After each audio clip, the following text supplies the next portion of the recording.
امروز جمعه 21 آگوست است و در این صبح بروقت به همه شما بینندگان عزیز درود میفرستم از دفتر مرکزی رادیو زودی در پراگ. ساعت به وقت اینجا 7 صبح و روز سعید رو برای شما تهنیت میگویم و امیدوارم هر جای دنیا که هستید صحت و سلامت باشید. و حالا رو میارم به خبرها. خب از پروازهای چارتری از روسیه به تاجیکستان و برعکس از تاجیکستان به روسیه برای شما میگم طبق نقشه امروز به سمت دوشنبه 4 هواپیمای شرکت سومون ایر پرواز میکند. 2 پرواز از مسکو و 1 پروازی از سنت پترزبورگ و کراسنودار در نظر است.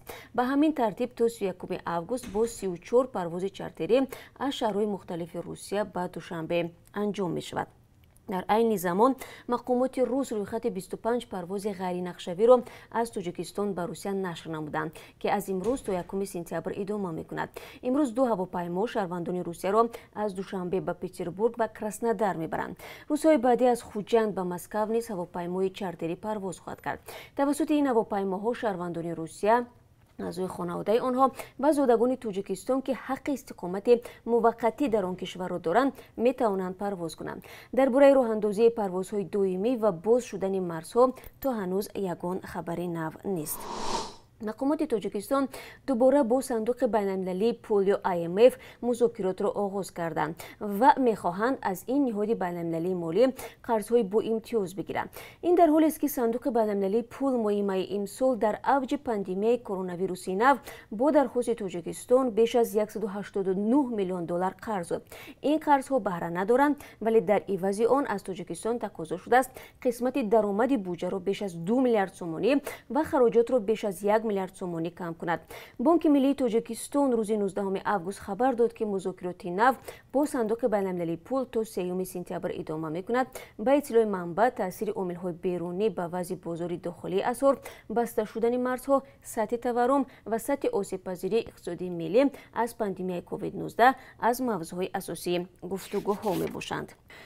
روز پنجشنبه ایالات متحده آمریکا روند احیای تحریم‌های سازمان ملل بر ضد ایران را رسما اعلام نمود.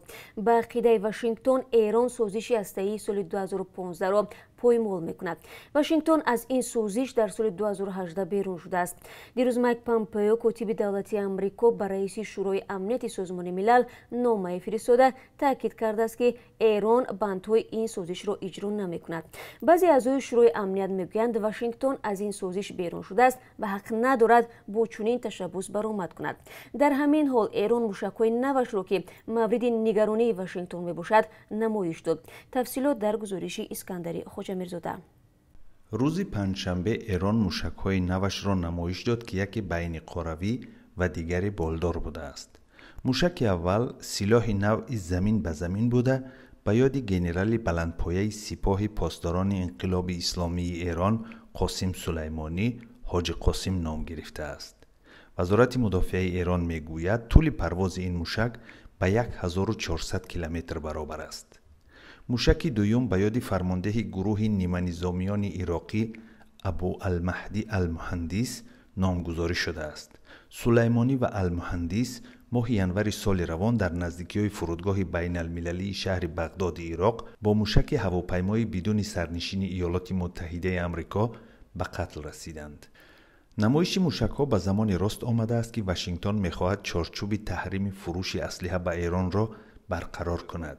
کاتب دولتی ایالات متحده آمریکا مایک پامپئو ابراز داشت که تا آخر هفته روان کشورش در این باره به شورای امنیت سازمان ملل متحد خبر می‌دهد. طبق سازش هسته‌ای کشورهای ابرقدرت عالم با ایران که سال 2015 امضا شده است، تحریم جمهوری اسلامی ماه اکتبر سال 2020 خاتمه می‌یابد.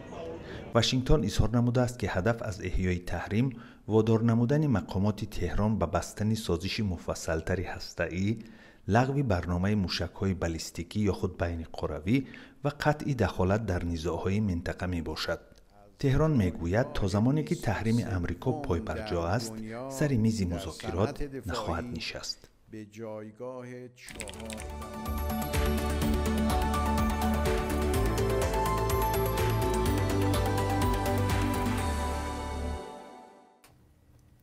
شما نوید بمدادی صبحی جمعه را تماشا دارید. یک هواپیمای مخصوص تیبی از آلمان عازم روسیه شده است تا منعقد معروف کرمل الکسی ناوالنی را از شفاخانه منطقه سیبری روسیه به آلمان انتقال بدهد. تنظیمگر فیلم و حامی حقوق بشر جاک بیزیلج به خبرگزاری DPA آلمان گفته است که یک هیئت طبیبان در هواپیما است و خراجات هواپیما و طبیبان به طور خصوصی پرداخت شده است. هواپیما 21 август به هوا خیست و امکان دارد تا آخر همین روز به برلین برگردد. ناوالنی دیروز اثنای پرواز از شهر تومسک به مسکو خود را بدحس کرد و هواپیما در اومسک نشست و او را ماشین یوری تجلی تیبی به شفاخانه محلی انتقال داد. یارمیش سخنگوی ناوالنی میگوید ناوالنی 44 ساله در فرودگاه تومسک یک استکان چای نوشیده بود و شاید همین چای زهر داشت. طبیبان اصرار داشتند که چای گرم میتوانست به تاثیر زهر صورت بخشد.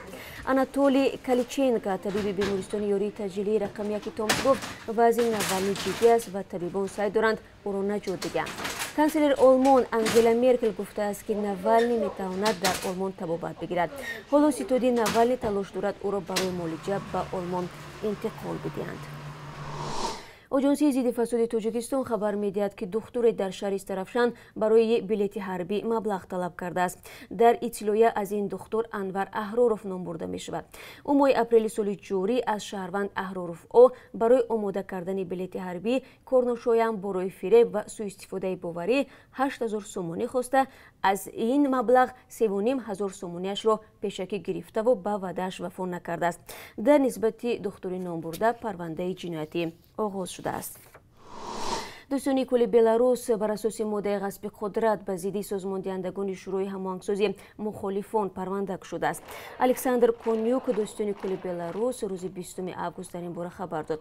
این ماده 5 سال محرومی از آزادی را پیش بینی می‌کند. دوستان کل بلاروس گفته است تشکیل و فعالیت شروع هماهنگساز برای غصب حاکمیت و ضرر رساندن به امنیت ملی جمهوری بلاروس روانه کرده شده است. شروع هماهنگساز برای انتقال قدرت در آغاز هفته روان در جریان اعتراضها به ضد نتیجه‌های انتخابات پرزیدنتی بلاروس در شهر مینسک معرفی شد. ناراضیان میگویند در جریان انتخابات تقلب شده است و آنها استعفای رئیس جمهور و برگزاری انتخابات نو را طلب دارند.